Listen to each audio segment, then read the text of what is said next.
Okay, welcome, and we are going to finish up Lecture 3, The Ebb and Flow of Hatred, 1500 to 1900. Then we'll be getting into Lecture 4, midway through. And you may recall that I was in the phase of Lecture 3 where it was really about the ebb of hatred, at least in Central and Western Europe. It was a time when the Jews seldom faced violence or persecution. The signs seemed to be good. They were gaining emancipation in nation after nation, gaining the rights of other citizens. The age of the expulsions seemed to be over. And in fact, I'm going to keep going on that positive note, talking about another theme of this period, that they were enjoying success in many fields that they were not traditionally associated with, of the sort that might have contributed to still more opening in terms of Jewish-Christian relations. During the course of the 19th century, a number of Jews became involved in the arts in a major way. This is Kamal Meyerbeer, the German, helped to propel opera to great heights. First of all, he composed a number of operas, but in addition, he produced many operas. That was perhaps what he was most famous for around the middle of the 19th century. Another artist, Emil Pissarro, who was born in the West Indies, went to his ancestral homeland of France. He always aspired to be a painter, but even beyond that, to show that Jews could be great painters. Then he became one himself, but most importantly, inspired a generation of young artists.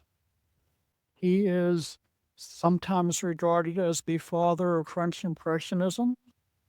He was an Impressionist himself. He was not as famous as other Impressionists like Degas or Renoir, who weren't Jewish, but he patronized them. He helped them on their way. For Jews, now one of the really tough nuts to crack was the military. Their stereotype remained negative there. They were often thought of as really not the type who would serve very well the military cause or the national cause. Their loyalty was suspect. They were not trusted. We do find during the course of the 19th century, though, that Jews are increasingly admitted to the various military academies, including West Point, starting in the first half of the 19th century. However, they don't themselves advance much here. They're never the major military figures till really the early 20th century. And then we get John Monash. He was born of Prussian parents in Australia, lived his whole life in Australia, except for a very important sojourn back in Europe. He didn't go through a military academy. There was none in Australia. He read a lot of books on generalship. He was very proficient that way. There was not an Australian army for him to enlist in, but there was militia. Became a militia officer, eventually the head of the Australian militia, and then along came World War One, and the militia was converted to an army, incorporated also the militia in New Zealand and the so-called Anzac forces. And he was given command of Anzac forces, performed extremely well, usually on the list of World War I generals. He's in the higher rank. Field Marshal Montgomery, who of course is famous for his victory over Rommel in World War II, regarded Monash as being the finest general, the finest commanding officer in the First World War. He went back to Australia to close the war, much esteemed. Major Australian University, it's Melbourne, is named after him. So he remains a revered figure. Okay, these were all Jews.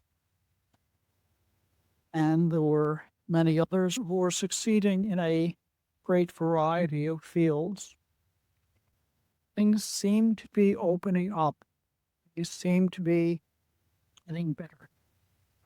But in retrospect, we can also see that there were opportunities. Things could have gotten better even more dramatically than they did. One of these was Enlightenment, the 18th century, which did challenge many religious, cultural beliefs. You can think of the French philosopher Voltaire, greatest symbol of the Enlightenment, certainly one of the best known figures in it. Among other things, he wrote a famous treatise attacking the whole idea of miracles. He basically said that they didn't happen, that they were basically bunk, all these miracle stories. And that showed his willingness to challenge traditional religious beliefs. Could have done that regarding beliefs about the Jews, but he went very much the opposite way. Here's a statement by Voltaire from his Philosophical Dictionary. Jews go wherever there is money to be made. They are the greatest scoundrels who ever sullied the face of the globe. And note, he's not merely criticizing them. He's also going along with the story, right? Where he says Jews go wherever there is money to be made. This was an important area where he could have voiced a challenge and went very much in the opposite direction, reinforcing an old stereotype.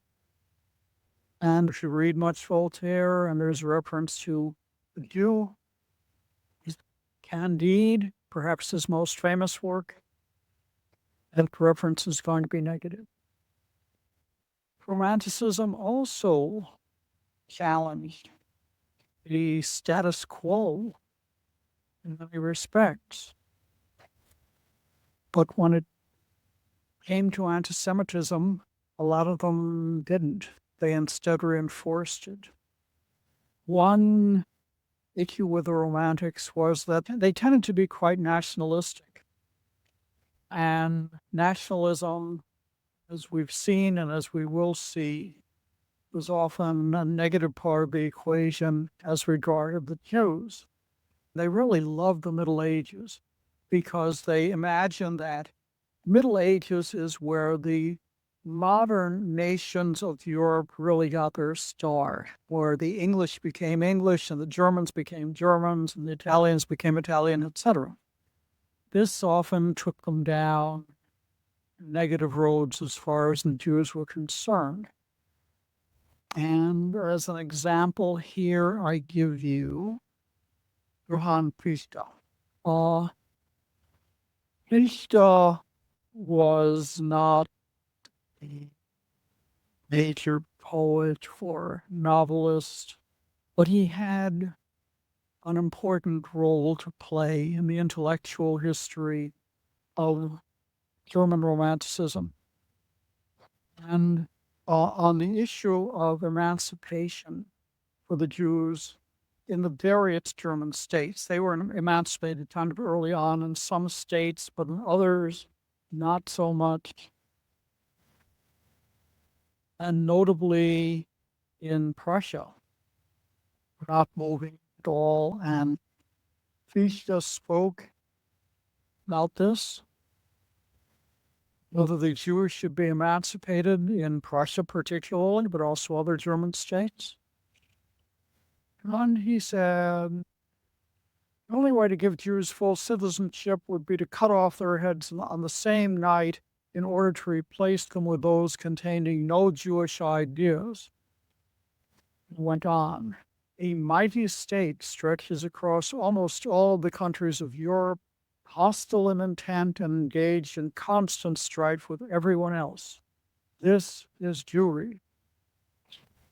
Again, when an intellectual or cultural change could have boded well regarding reducing anti-Semitism, blocks on the way. They didn't go as far as perhaps they should have. But let's move on, and it's not going to be into a more positive topic, but really a less positive one. We find that there was significant retrogression after about 1850. To this point, things had been looking brighter as regard of the Jews. Now, though, we're going to go back in a different direction, and anti-Semitism would advance. Notably, there was danger on the right. During the latter half of the 19th century, virtually around Europe, there was an intensification of nationalism. One of those who can definitely be associated with this is this is Friedrich Nietzsche, the German philosopher. That's what he is usually described as a philosopher. Had a tremendous following, and most notably among young people, university students, just adored Nietzsche, and not only in Germany, but also in Italy and France and elsewhere. He glorified nationalism, and he glorified war. Not just as a bad thing associated with nationalism, but as a good thing, as a positive. I mean, here we see him in a uniform. I'll say, by the way, that since his vision was not very good, he could not get into the regular army. This is a militia uniform that he's wearing here. But much of his philosophy, his political philosophy at any rate, has to do with war and why it is so good. He wrote at one point that war is indispensable. Why was it indispensable? Well, because it keeps nations young. And that nations should be constantly looking ahead toward war. First of all, it is natural for nations to fight against each other.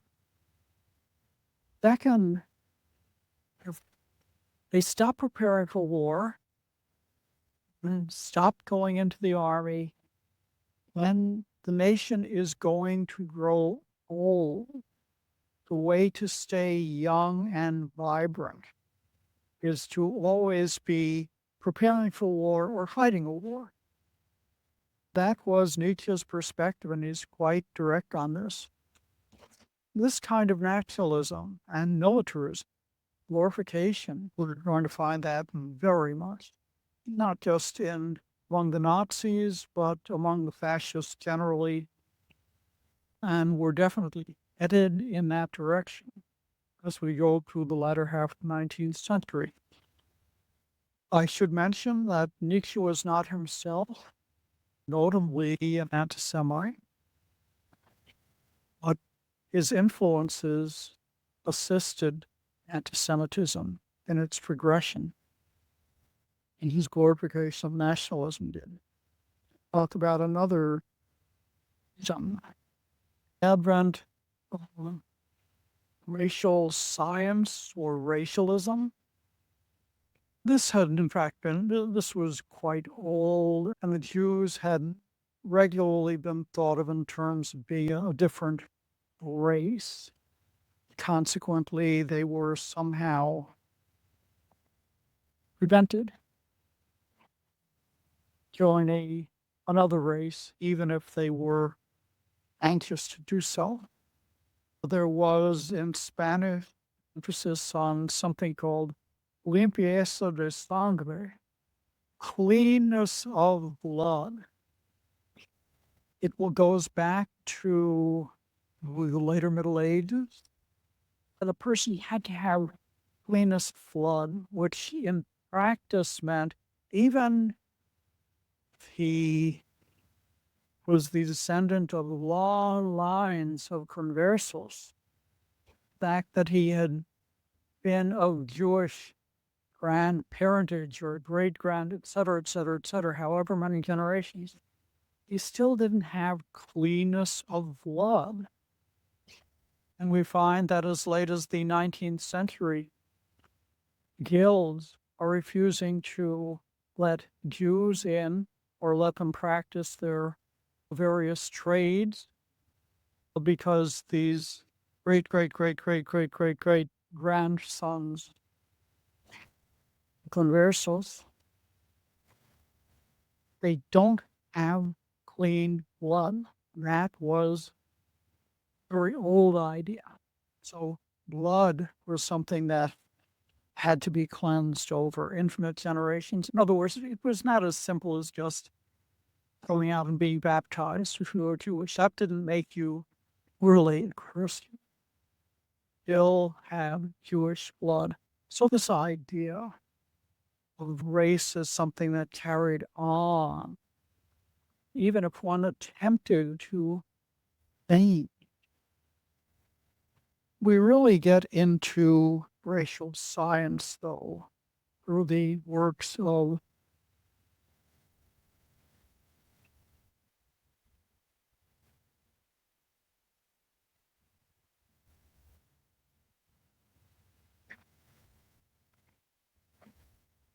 Frenchmen, the Tour de Gobineau, the nobleman, career diplomat, would be very little remembered today if it weren't for a book that published in 2 volumes in the mid-1850s entitled Essay on the Inequality of the Human Races.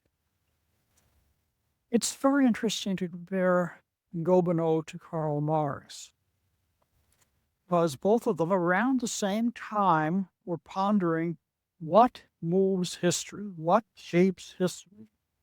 And Marx famously concluded that it was class conflict, so that it was basically something economic. Gobineau said, no, it was racial and racial tensions and races advancing or declining. That is what he writes about in his famous work. And we'll see where that goes as far as anti-Semitism goes. This is Wilhelm. He was a journalist, sometime politician, not terribly successful. But either of these, he too would not be remembered, not for a book that he published in 1879 titled The Way to Victory of Germanism Over Judaism. Coined and popularized the word anti-Semite. What had happened was the way of determining, the way of naming races was associated with language and language families. And we find that in the late 1850s, a German philologist decides to call the European race, so to speak, Aryan, because this was related to a family of languages, which we would usually today refer to as Indo-European. But he uses Aryan. This was not unprecedented. Before, it didn't seem strange to have this race. As for the Jews, well, their ancestral language was Hebrew, was a Semitic language, and that's why they were of the Semitic race. Of course, many more people spoke Arabic than spoke Hebrew, but still, in the context of Europe, weren't all that many Arabs, there weren't all that many Arabic speakers. In the context of Europe, the Semites were Jews, and anti-Semitism does not mean prejudice against all people who speak Semitic languages. From the time that Mark coined it until present, it has been prejudice against Jews, and particularly among those who fancy themselves intellectuals. Racial science caught on with them. Idea of peoples being conveniently divided into races, especially since we're talking about associations here, and people would tend that their own race was the best, and that this could be shown scientifically. There was a question of how to improve the race. Brings us to this man. This is Francis Galton. He was a cousin of Charles Darwin, of course, the famous naturalist. And there was an intellectual movement popular, notably in England, in the latter half of the 19th century called social Darwinism, trying in particular to apply Darwin's saying of survival of the fittest. Okay, what made a race particularly fit? How could it hold together? How could it hold an esteemed place? Well, Galton coined a lot of terms. One of them was eugenics, to good selective breeding. And on the other hand, to not allow one's own race to become corrupted. That would bring it down, particularly if the blood became corrupted. Certainly, that was a major way for such corruption to spread. Race has, of course, historically been thought of in various ways. What defines it? We divide humankind into races. And just what did race mean? In the 19th century, as unfortunately for truly countless centuries, a basic division, a basic pointer for race or whatever it's called is skin color. But this is not in particular what racial science was about. It was really more about the mentality. It was about the stuff between the ears. This influenced the quality of thought of different races. One's race helped to determine that person's intelligence, creativity, behavioral characteristics and traits, outlook on things, just how this person thought. These were all racially inherited. I thought I would give you a little quotation from this man, German scholar, often regarded as one of the founders of theology, and quotation from a book that he wrote, famous one. Jews and modern capitalism, where basically he argued that the Jews were responsible for creating capitalism. And why should it be the Jews and not others? Quote, throughout the centuries, Israel has remained a desert and nomadic people. The special Jewish intellectuality is a kind associated with deserts. In other words, the association with deserts from several thousand years ago had come down to the present, and this was why, as he saw it, the Jews had played such an important role in the history of capitalism for so many centuries. This was in their nature. This was in their race.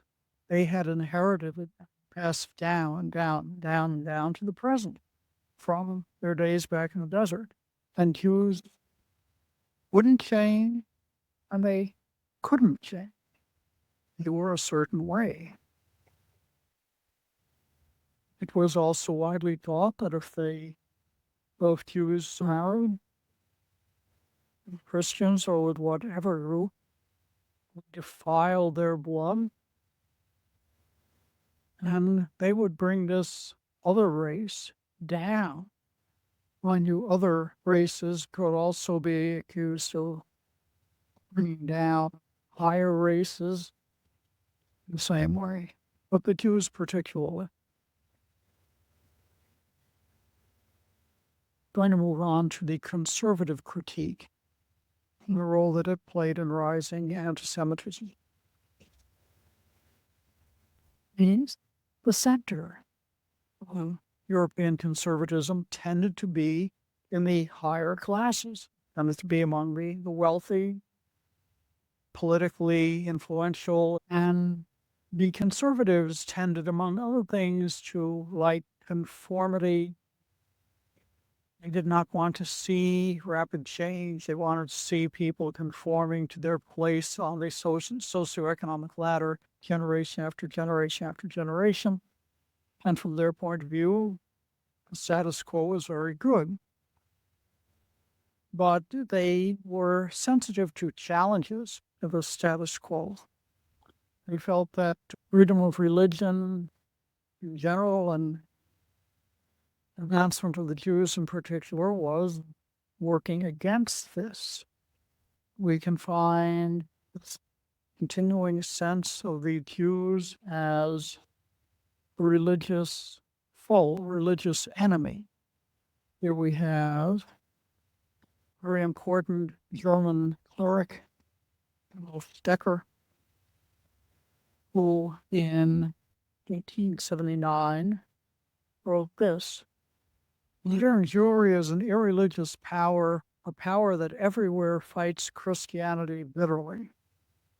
So Judaism was an enemy, Stecker is putting it, and as many conservatives would have seen it. They are challenging the status quo. And certainly many German Protestants, well, this is what they would have seen and accepted as representing a danger from the Jews. Or Catholic countries, well, there was a movement, popular movement, again, mainly among conservatives, so mainly among the middle and upper classes during the 19th century, called Ultramontanism. This meant beyond the mountains, the Alps. It was particularly a French movement, so among French Catholics. And they wanted the Pope, he was the one beyond the mountains, beyond the Alps, from France's point of view, to dictate what was proper in terms of morality, in terms of how society should be shaped. It's really somewhat similar to what Decker was seeing in terms of Protestantism. Again, conformist society holding to traditional ways which tended to benefit the middle and upper classes, not trying new stuff, new ideas. And we can see this mentality reflected here.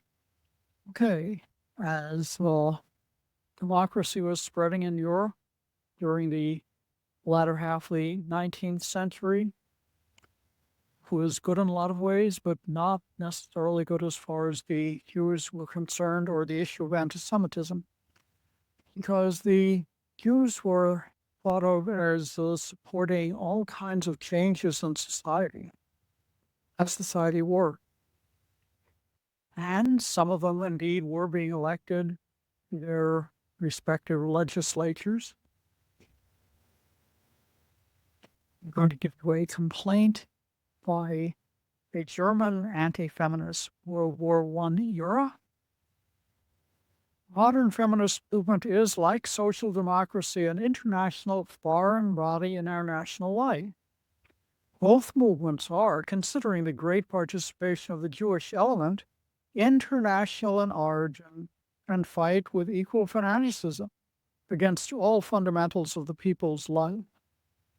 So, to them, democracy was a danger, something that would cause change. They liked the old order. They liked the traditional way of doing things. They liked conformism. They associated the Jews with change, and social democracy with their vehicle to bring change. Another way Jews were seen as problematical was that, again, that they were changing culture. They were changing morals, and not in a positive way. And for this notion, we can cite the German composer Wagner. In 1850, he had published a book entitled Jewry in Music, in which he bemoaned the Judaization of German culture in general and music in particular. He said that the Jews were incapable of really writing great German music and indulging in any aspect of German culture, because you had to be German culturally, and the Jews were not that. They couldn't even speak real German. They just spoke Yiddish, which was inferior. That was his point. In a later essay, all of a sudden there is the modern world. All Jews are required to find their way in the attempt to appropriate our hard-earned heritage. Okay, so I basically talked about problems with the right from the conservatives as they regard the Jews. But let's go to the far left, and we see also problem. And coming from Karl Marx himself, who, as you may know, was born into a Jewish family, although they converted when he was just a child. Became first a Christian and then eventually an atheist. In an essay of his that was published in 1844 entitled On the Jewish Question, he basically said, the Jews can remain Jewish by religion, because there was talk from some others who were saying, look, if the Jews want the same political rights as everybody, want to be somehow amalgamated into society, well, they need to stop being Jews. They need to leave their religion, become Christian. Marx said, no, they really don't have to do this. But the real problem is not with their religion. It's basically, again, I guess we can say with their race. They are just naturally given to loving money and being willing to do pretty much anything to improve themselves financially. And at one point in this essay, he writes, what is the worldly cult of the Jew? Huckstering. What is his worldly god? Money. Emancipation from huckstering and from money, and consequently from practical, real Judaism, would be the self-emancipation of our era. Again, the Jews, Marx, tying them very strongly to money, materialism. counter to socialist ethic of a non-materialist society. Okay, so there was problem on the left, especially with Marxists or generally with socialists. And we find lots of difficulties. The last years of the 19th century are much more dangerous for Jews than had been their experience for a couple of centuries previously. In France, we have the famous Dreyfus affair. In 1894, a Jewish captain for Dreyfus is arrested on suspicion that he had sold certain French state secrets to the Germans with the use of forged documents. All this charge is proved against him, and he's sentenced to life imprisonment on Devil's Island in the Caribbean, just north of French Guiana. However, he had absolutely denied the charges, and a group of French liberals, the one always remembered is Émile Zola, he's an important man of letters, that he is not guilty of the crimes that he was charged with in 1894. In the late 1890s, they start demanding justice for him, a new trial for him, etc. And we find a coalition of all the French far right, French anti-Semites, all the anti-Semitic press, the army. For them, Dreyfus is a symbol of the Jewish tendency toward treason. There we have this caricature, Dreyfus's head, dragon. He's marked as a traitor. But despite this, he would be tried again, found guilty again, but this time, surprisingly, with extenuation, and his sentence is greatly reduced. And finally, in a third trial in 1906, he is exonerated. He returns to his position in the army as a captain and fights World War I and would eventually be a lieutenant colonel. But the real importance here is not what happened just to Dreyfus, it's what happened to the political system in Germany. There was tremendous fighting over the Dreyfus issue. There was a real likelihood that the Republic itself, this is the Third Republic, would fall. Lots of anti-Semitic riots. The Dreyfus affair brought very considerable instability to France. And yes, the issue was over the character of a particular Jew, but also there was this stereotype of Jews, and notably Jews in the military, as being dangerous for the state that they were supposed to be serving, that they were really given to treachery. For centuries, the Jews had been looked on as the people that was unique, that was dangerous because they were on the outside. But now we also find, late in the century, there's great fear of the assimilated Jew.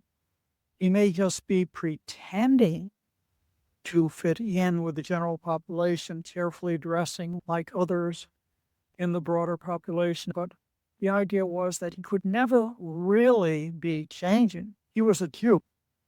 If he lived among Germans, if he spoke German, he was still a Jew. He was not a German. And we find this great fear of the assimilated Jew precisely because it was hard. It was thought to be hard to, just looking at him, know that he was a Jew. It really was your own. Okay, and finally, we can think of Jews as being successful in more and more trades.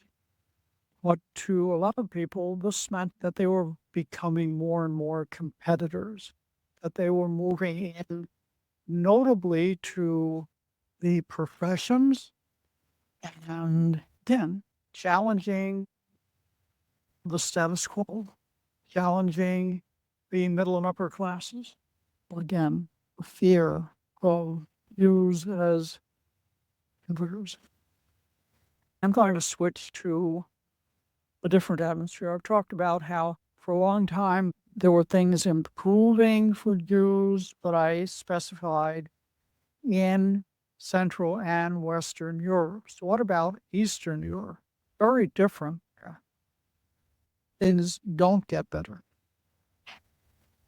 I talked about Jews being evicted from where they were living for most of the Middle Ages. Jews being banished from England, from France, from Germany, not from Italy, but from Spain. Where do they go? A lot of them went east, not east into Poland, where a string of monarchs, most notably the Peter the Great, provided them. He wanted to build, in his case, the Polish middle class. He wanted Poland's economy to be built up. He thought that Jews, with their know-how and in trade, banking, were useful in this. Not only encourages them to come in, but he gives them considerable freedom in commerce. And they do become quite successful. But I've also pointed out that this is also an excuse for antisemitism to rise, much encouraged by, for example, Juan de Capistrano in the mid-15th century when he is dispatched by the Pope to go up to Poland and see why there's so much heresy up there. And he starts preaching to crowds that the problem is the Jews. And that because the Jews are being treated so well, God is angry at Poland. And that's why Poland is having difficulty militarily, etc. Okay. There, in any case, was a lot of animosity toward the Jews. We find it as early as the 15th century in Poland. We find it, however, also very notably among peoples who were controlled by Poland politically. Very noteworthy in this group in the 15th and 16th centuries was Ukraine, where start to have the buildup of a pretty large Jewish community. And this is much resented by many Ukrainians. It helps to lead to massacres associated with this man. Here, the famous statue of him in Kiev is Bogdan Melnitsky. The Melnitsky massacres and mass assaults on Jews began in 1648, extended for about 10 years. Some of them were actually outside of Ukraine, but they're usually thought of as Ukrainian. What Melnitsky and the others were trying to do was break the tie between Ukraine and Poland, make Ukraine independent. The Jews were looked on as an impediment to this. They also had a reputation for doing the financial business of wealthy Poles. So those who were landowners, the Jews they'd have Jewish agents who would watch over how their manners were being managed. He was very unpopular. And we see those in the Malnitsky massacres. I thought I'd read this one when there's a town, to quote, talking about a particular town, the rabbi was the first to offer himself as a martyr. Young and old saw the torture, sufferings, and wounds of the teacher who did not cease exhorting them to accept martyrdom in the name of God. The victims were killed with spears in order that they would die more slowly. Husbands, wives, and children fell in heaps. They were not buried, and dogs and swine fed on the bodies. Note the line again. The victims were killed with spears in order that they would die more slowly. The Millennia massacres are remembered in part because of the extraordinary cruelty. I mean, there were so many examples given of tortures that were applied particularly on women, torn open and cats were sewn in the bedrooms. So it just goes on and on. The Millennia massacres caused a great wave of fear among European Jewry. How many died? Well, this has been a subject of significant controversy. It used to be said 100,000 or more. Now I'm seeing estimates of maybe 10,000. But at any rate, all the Jews who suffered in these massacres suffered horrible ends. And this reflected the fact that these people who were attacking them didn't simply see them as obstacles. They wanted them to suffer as much as was capable of making it. We find that there is widespread hostility in the population. There's hostility in the Russian state itself toward the Jews. We see this in the example of Ivan or Ivan IV, known as Ivan the Terrible. And in one case, he took a Polish city, ordered the Jews to be baptized. Those who were not willing to be baptized were drowned. And then their leaders, or Catherine II or Catherine the Great, German princess, who became ruler of Russia.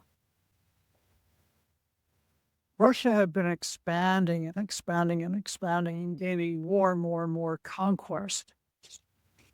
And these conquests involved areas with large Jewish populations. And Catherine did not want them to be coming into Russia itself. Russian Empire, well, it was okay that they were there, but not Russia.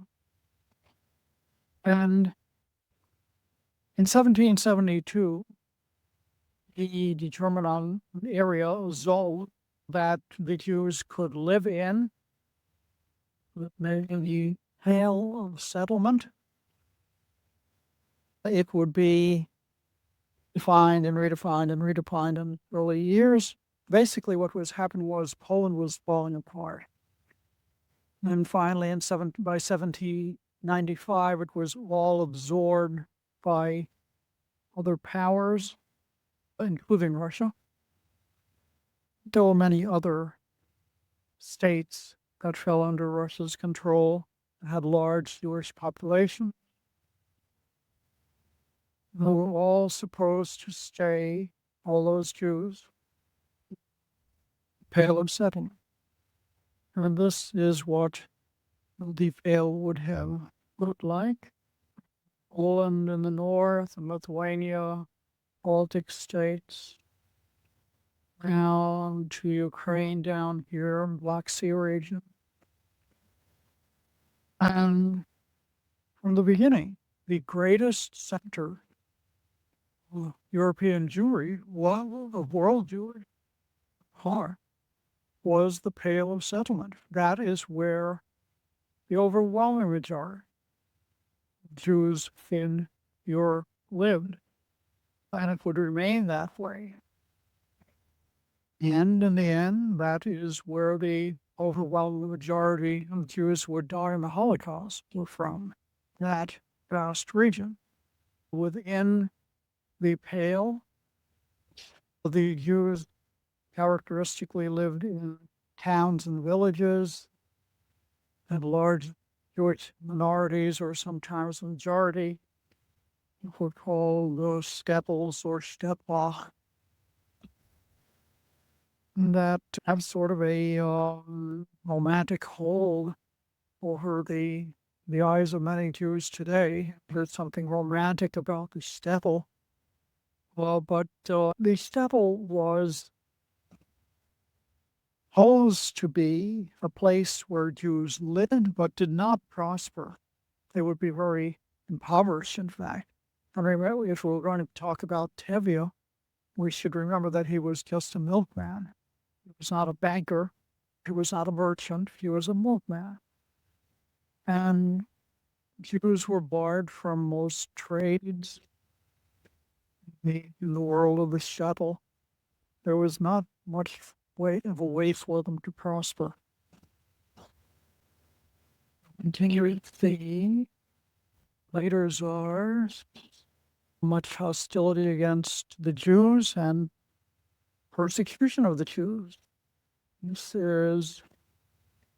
was the first very, very harsh ruler, did lots of harsh things to lots of different groups. It was not just the Jews, but in 1827, Nicholas ordered conscription of all Jewish boys at the age of 12 for very long hitches that usually turned into life.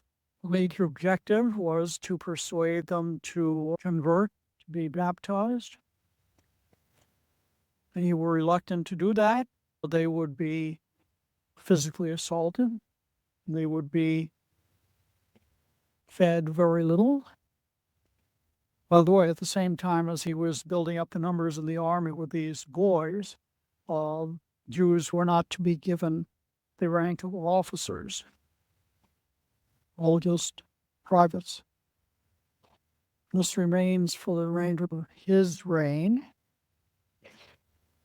His successor is a very marked difference. If one looked for a moderate czar, one affecting what most would regard as positive change, we look at Alexander II, most famous for having freed the serfs, ended serfdom in Russia. And this is by far his most famous reform. But he was also moderate when it came to Jews, although the Pale of Settlement didn't end during his reign. Jews were allowed to leave the Pale and go into Russia proper, settle in Moscow or other Russian cities. They didn't go in huge numbers, but some of them did go and did find success there. But in 1881, he was assassinated, and the rumor spread that the Jews had done it, that Jewish radicals have been responsible for the assassination of Alexander. They were blamed for it, and the Jews were then subjected to violence, as I'll talk about in a minute. First, I should talk about Alexander III. In the second year of his reign, 1882, in May, he instituted the group of laws known as the May Laws, forcing Jews not only to live in the Pale, but also restricting them in terms of where they could live in the Pale. Jews were removed from Moscow. The number of Jews admitted to universities and high schools sharply reduced. He also limited trades that Jews could follow. Again, the aim was to make them poor or keep them poor. And then the last four will be murdered in the wake of his overthrow in the Bolshevik Revolution. actually been forced out in the Bolshevik Revolution, but until 1917. Nicholas II, not as harsh as Alexander, but certainly anti-Semitic and not willing to do anything to hold extreme nationalism and anti-Semitism down.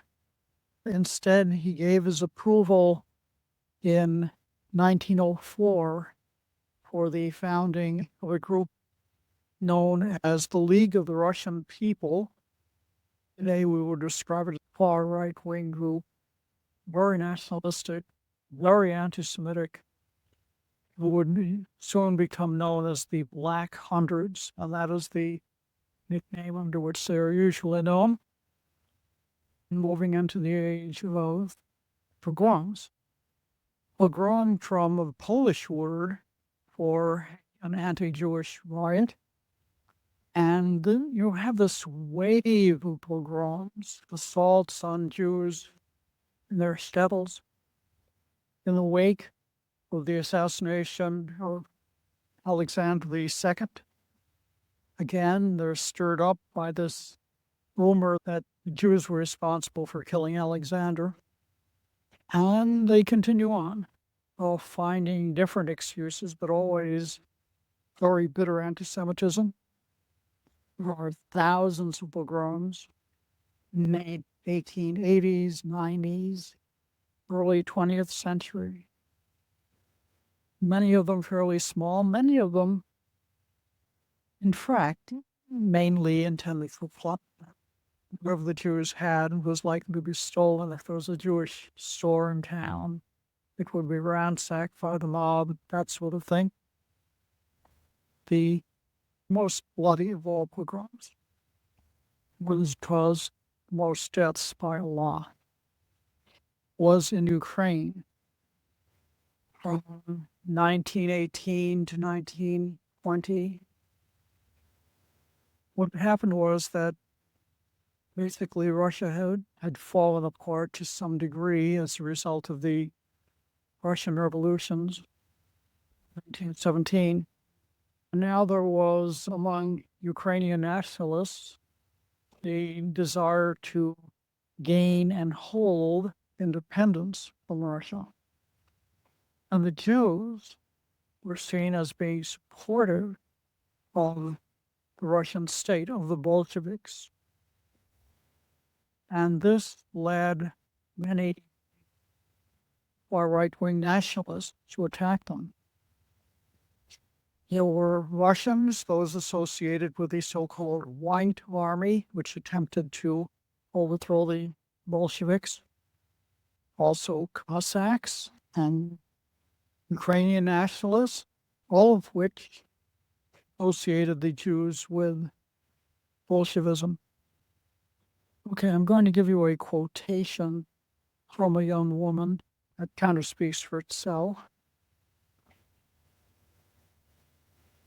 When Russians from the White Army, presumably, came to her town, and a soldier confronted her, and he demanded that I make the sign of the cross, saying that he would release me if I were a Christian, but would kill me if I were Jewish. With terror, I kissed his hand and called him brother, but the soldier used the Russian slang term that a goose and a pig have no relations. And then he forced her to kneel, beat her with a saber. She was so badly injured that she had to have an arm amputated. That same day, her father and two brothers were killed. It's estimated that in this series of assaults in Ukraine, that there were more than 1,300 of them. And here the estimates of deaths are very high. One reads estimates as high as 250,000 Jews being killed. That's high, but one would blink at the estimate of 100,000 Jews being killed. These were extremely violent, and they did go on for several years. And they didn't succeed in the end, and that Ukraine was finally appropriated into the USSR. We're into the age of the pogroms. It's a very, very violent period. And by the way, the pogroms in Russia, the Ukraine, and elsewhere did have a very important role in the shaping of the American Jewish community. Many, many people from Eastern Europe fled to the United States and would greatly change the Jewish culture. That winds up this lecture, and now we go on to lecture 4, which, as you can guess from the title, is going to be even less happy. I'll be touching on various countries, but it's mainly going to be about Germany. And I'm going to start talking about the Jews in Germany. Germany became unified in 1870-71. By the way, so did Italy at the same time. At the time Germany became unified, the Jewish population was about 500,000. Which was roughly 1% of the overall German population. 500,000 of 50 million. Many of these German Jews were highly patriotic, especially those who had fairly deep roots in Germany. In the First World War, about 100,000, perhaps even more, Jews served in the German military. In other words, probably more than 20% of the Jews served. Many of them became officers. Here's one who did, a captain specifically, with a sort of a smile in his uniform. And this wasn't just a common Jew. Here it is. Otto Frank. This is Anne Frank's father. And also the only one of the 8 Jews who were hidden in the attic in Amsterdam during the war, the only one to survive the Holocaust. The Jews didn't just fight in the First World War, they celebrated their service. In the wake of the close of the war, they established a group sort of similar to our Veterans of Foreign Wars, or VFW, celebrating service. This existed into the 1930s, but it was abolished during the early Nazi period. Anyway, and Jews were getting involved in trying to make the military stronger. One gaping hole in the German military was its comparatively weak navy, certainly very weak compared to Britain's. And in 1898, an organization was founded called the German Navy League. A number of the founders were either practicing Jews, or a few of them were baptized Jews, but it was a fairly significant component of those who were at least of Jewish descent. And its job is to somehow find funding, go out and raise money for the improvement of the German Navy, to put it ultimately on the same level with the British Navy. The Army wasn't so much a problem as the Navy was. But there were many nationalists who totally rejected the idea that the Jews could be of any help to the nation. And in 1899, we have the author of a leaflet saying, "A Jew-free Germany, which didn't have to support Jewish parasites, could build a new battle fleet every year." There was this mass rejection of the Jews, even if they were doing something that seemed to be patriotic. We find that after 1900, the number of Jews, with those of Jewish descent, all associated with the Navy League, dwindled sharply. And by about 1910, there aren't any more Jews in the Navy League, at least not in important positions. And the same thing happens to something called the Wandervogel, the Wandering Birds. It is a scouting organization.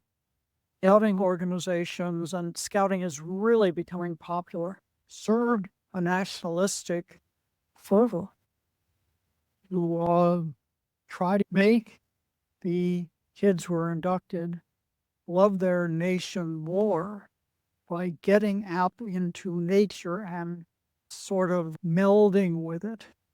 And we find lots of young Jews join the Wandervogel. Then there's a backlash, and Jewish membership is prohibited in chapter after chapter after chapter of the Wandervogel. And finally, most Jews who had been members have been expelled. They do what Jews often did. That was, if they like an organization they can't get into it, they try to find another one that is similar. So in this case, they established some of their own scouting group, including particularly one called the Blue and Whites, after the colors of the Zionist flag, which became the flag of Israel. So at any rate, that was the best they could do. So exclusion, there's a big theme here, and it's sort of an answer to Jews really wanting to get involved, Jews who were patriots or in some cases nationalists. Political implications of antisemitism in Germany. One is the rise of the anti-Semitic parties.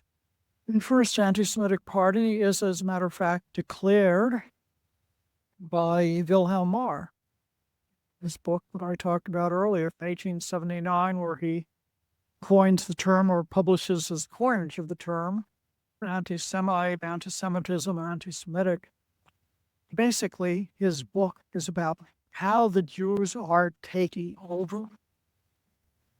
This, by the way, despite the fact that he himself was married to one woman who was Jewish, another who was of a mixed marriage. So he is talking, this is mainly about how dangerous the Jews are, because they are conspiring to take over Germany, and they have almost made it. The only chance that the Germans have to keep their country is to organize a resistance and push the Jews down, push them back. And at the very close of his work, he talks about saving Germany by founding anti-Semitic parties. And he organizes the first of them, the League of Anti-Semites, in 1879. And a number of others would soon follow. 1879 was an angry year in terms of anti-Semitism. Late 1870s in Germany were. I talked about Decker and his tirade against the Jews. That was 1879 also. And so was the writing by this man, Heinrich von Treitschke. He was a history professor who was very much esteemed by university students throughout Germany. He was very nationalistic. One could read the signs of this in his writings about German history. He was also a member of the Reichstag, the German parliament. In fact, for the last 25 years of his life, he was. He wrote in 1879, "There is a passionate movement against Jewry. The instinct of the masses has correctly identified a serious danger, a critical defect in the new German life." And one has to say that at least was right in saying that there was a pretty passionate movement against Jewry. It was going on. The 1870s seemed to see era of anti-Semitism in Germany. And it's associated in part with the anti-Semitic parties, and in the wake of Mars Party, which is not very successful. As I say, he tended to fail on an awful lot of things, but other anti-Semitic parties are established, and as a group, they do very well. To give you an example, there is, well, in 1893, in Saxony, Brenham State, well, there's an election. Now, Saxony, the Saxon population was only about 0.25% Jewish. However, they received 19.6% of the vote, so almost a fifth of the vote in this election. For a party whose main credential was that it was strongly anti-Semitic and had an anti-Semitic program. You didn't have to have many clues to make for significant anti-Semitism, and also to cause people to think in terms of a real danger that the Jews were promoting or represented. Okay, let's move on to post-war anti-Semitism. And notably among the rising generation, you have a statement by this man, very famous German scholar, Max Weber.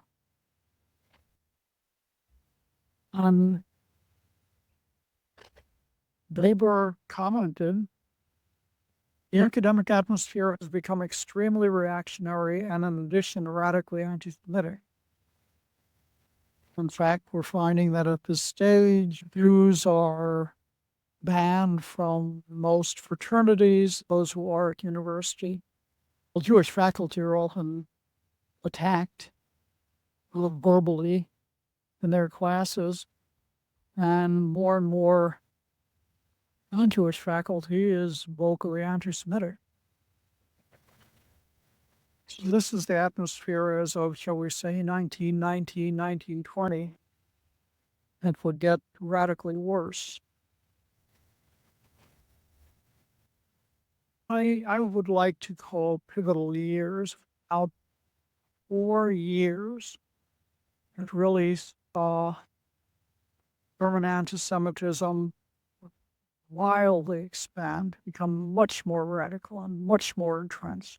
And it had been pretty bad before this. But Yorkos were. One was the Bolshevik Revolution of the fall of 1917, the takeover of Russia by the Bolsheviks. So you'd have the USSR. And very early on, the rumor catches on. Jews dominate the Bolshevik Party. The way intertwined with it. And certainly there were Bolsheviks who were by birth Jewish. Here is by far the most important of them. Leon Trotsky, Lenin's number 2. Lenin was not Jewish. Trotsky was. He was born Lev Bronstein. He did dissociate himself from his Jewish roots later on and say, look, I'm not a Jew, I'm just a socialist. There were certainly other important Jewish Bolsheviks. It was not a rare thing, but by no means did they dominate the Bolshevik Party. You remember when I talked about the devil and the Jews, that there was always this question, how can the Jews be so dangerous? How can we, why should we fear them? There are so few of them. But all of a sudden, want to say, oh, yeah, they're the devil's children, or they serve the devil, or they worship the devil. And the devil does a lot for them. Okay, they become much more dangerous. We find a parallel here. There is the sense that if one were to say, well, we don't have to worry about the Jews, they don't even have an army. Yes, now they did have an army. The Red Army, which had been established by and for some years was commanded by Trotsky. And Trotsky was loudly advocating the principle that we are not just interested in establishing communism, yeah, Russian funds. You all, your international global war, you were bound to move out. He was willing to try to sell over birth then. But now that you give our war, leads to further circuit occurs. I'm going to pretty much rather you both on it pardon. Okay. Well, 19. 19. Usually becoming more and more as one of you to walk the road on it now. He's not provided us the truth of the reward. Okay, that's over. Right here started. Regarding with the AD. And yet World War One, but from the point of view, a total disaster. War don't have us for we having war in one, we're certainly could win. You're saying now? I feel I so-called November crowd. Rain. War. Guys, you heard Bull have the friend. You have to page. On November 9th, 2018. And then you around. We're replacing you depart cars with now the other cars will be one more whole. I think the more exciting about over the levels on PhD, of course, there is the foresters, essentially, George Surrender, the World War One. And there it was a very Roman absolutes for comparing with so-called number of worlds, who brought to an end polarity. The majority brought in the Weimar Republic, which they despised, and worst of all, brought out the Unionist defeat of the Germans and their allies in the World War One. It happened to latter still the right world. Those received fight their, off-driven cartooning, lighting night saving, and them all night out to their you brave soldier McGrath and those forced breeder on her attack. The Colonel George didn't fire on the Jews. Naturalists and her lovers, the killers. There is one war.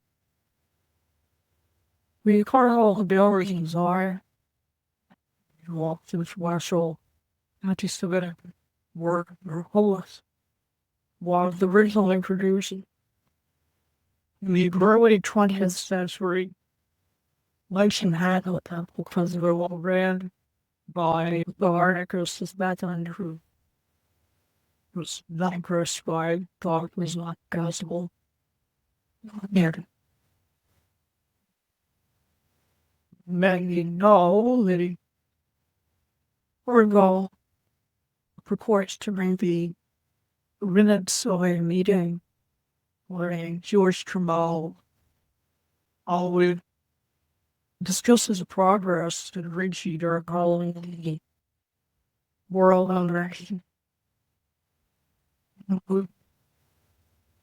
reviewing these strategies that they have already used, considering how they can accrue for using these strategies when researching every fellow well. Bottom line is, yes, they are apt to people. Humor is apt to be lower. This is the international Jewish conspiracy that I'm smoking gum. And we find that this greatest line, one her humankind, lectures being given, many European studies, mention that the original and Farcold group were written for, probably around close to 1905. However, it's not much heard of until it starts to be translated into wild European languages around 1920. But we can see again the real words of the protocol prior to 1920. Young to be very widely written. I talks to them by and rather increases the sense that the Jews are happen to take over and they're moving ahead. They're coming close to their goal. And we have this illustration of the result of the strong and French edition of categorical 1935 and where it's specifically this huge tiger living governor looking well. But no whole strength with star or not this the symbol of the wolf and following here is a Jewish bullshit fire wrath and wall. Yeah, I want to talk now about universal trackers with Stigma. Various cartoons and caricatures and heroes that reflect this and why they are dangerous. Earth. This cartoon from 1989. The humor has been anime or personality for nature. This shows the Royal Star, the Great International Banking Organization. Dominating what the Europe would want to die missions representing. Now don't think. You were sponsored. But the guns, this tragedy against is just talking about the governor. He fired Bolshevism, and he is going in the way there to blow out. Knowing dare to go even later, go home. But another cartoon that I can't walk brought some of our skis. It's not. This is the Knox Studio. Cartoon. He brings in spoke and anti-Semitic tropes due to one hard feeling. First of all, Jordan stalking the world. We go with a lack of morale and the use iron housing. Prostitute dramas with shoulders. You can see these Malgrave cheated where every still can. You would all often there to fire with still cats. Really, that's just another cartoon. Look after reflecting your world. All the balls here. The balls are strong. How the wall. To be Jew himself is asked as being while overweight, faulty, knowing he's dancing on a crow. He tempts a personality. Indeed, who dance the clumsily because to our ritual gimbal trainings for all of her body. And he is around variety. They have other characters in line. Well, you have one would be Namaroff, where it says push control over But what were my of the storm? Then you got the curse. Not about he was control the curse. There were the earth of their arms. So the poets who were before famous was but to be brought away full. Well, I needed to know this rising. I was for drawing you with a dynamite. 5 years of blogger who also Jews who were drugging together on. All who were dragging down. We were about Whiskey's on fortune. During the Second World War, and the jazz performers who were concentration camps. And finally, the Jewish artists. He's not painting anything impressively just. No, it's great. Thank you, the cost of treatment. Everything is achieved directly this way. That's been with off the radio, your this one part to work reading a lot of read. Efficiencies artists with design and reviewers in the work field around the work present to that. Right, so he was in Florida. Okay, I know that I'm done for this week. Yeah.